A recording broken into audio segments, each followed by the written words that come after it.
আমরা আসছিলাম সাজেক। তো সাজেকের এখানের যে রাস্তার পরিস্থিতি রে ভাই, তো আমরা এখানে যেই কয়টা গাড়ি দেখলাম, কোনো গাড়ি হচ্ছে 1 নাম্বার গিয়ার ছাড়া পাওয়া সম্ভব না, এত উঁচুতে।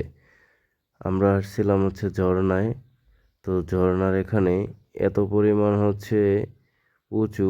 তো উঁচু তো এখানে মিনিমাম রাস্তাটা উঁচু হয়েছে 1 কিলোমিটার উঁচু। এই উঁচুর উপর থেকে উঠা তারপরে ঝর্ণায় যাইতে হয়।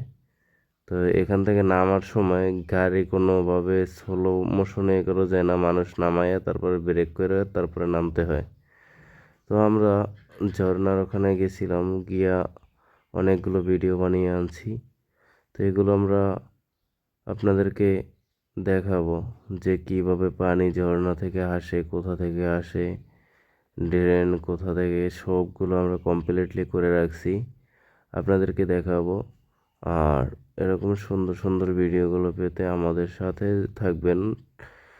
অতিরিক্ত তো ভালোবাসা কিছু চাচ্ছি না, শুধু আমাদের সাথে থেকে একটু ফলো করে রাখবেন, যেন আপনারা ভালো আমাদের ভিডিওগুলো দেখতে পারেন। এরকমের সুন্দর দৃশ্য অনেকে হচ্ছে দেখতে আসতে পারে না, সময়ের অভাবে, অনেকের অর্থের অভাবে, এক একজন এক একটা কাজের জন্য আসতে পারে না। যার জন্য এই ভিডিওগুলো আপনারা দেখলে অনেক কিছু দেখতে পারবেন, যে আল্লাহর সৃষ্টি কত সুন্দর, আল্লাহর নিয়ামত। তো এইসব জিনিসগুলো দেখলে মনটা জুড়িয়ে যায়। যারা সময় করতে পারবেন তারা, আমি তাদেরকে বলবো অবশ্যই এখানে এসে ঘুরে যাবেন। খাগড়াছড়ি, সাজেক অনেক সুন্দর একটা পরিবেশ। তো দেখলে মনটা জুড়িয়ে যায়, আর এখান থেকে আসতে ইচ্ছে করে না, এত সুন্দর পরিবেশ।